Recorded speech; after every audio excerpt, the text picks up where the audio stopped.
అంటే మీ కూటమి అధికారంలోకి వచ్చిన తర్వాత ఈ రాష్ట్రంలో ప్రజలు కానీ రోగులు కానీ వైద్యం కావాల్సిన పరిస్థితి ఏ విధంగా ఉందో ఒకసారి మీరు గమనించారా? ఆస్తులు అమ్ముకునే పరిస్థితి వచ్చింది. రాష్ట్రంలో వైద్యం దొరకని పరిస్థితి,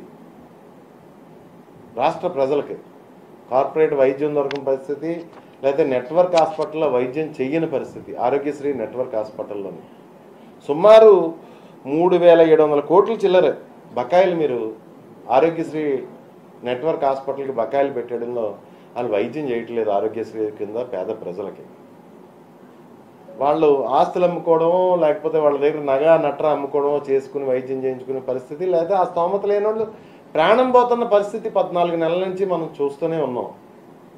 మరి ఏ విధంగా చూస్తున్నారంటే నెట్వర్క్ హాస్పిటల్ డాక్టర్లు ప్రతి పేషెంట్కి సమాధానం చెప్పలేక, వారి దగ్గరికి వచ్చి ప్రతి పేషెంట్కి సమాధానం చెప్పలేక కొంతమంది నెట్వర్క్ హాస్పిటల్లో బోర్డులు పెట్టడం జరిగింది, ఆరోగ్యశ్రీ మీద వైద్యం చేయబడదని.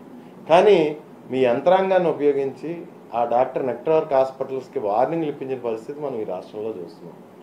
మీ అసమర్థ పరిపాలన కప్పిపుచ్చుకోవడానికి బెదిరించడం, బుకాయించడం, దౌర్జన్యం చేసే పరిస్థితులు మనం ఈ రాష్ట్రంలో చూస్తున్నాం.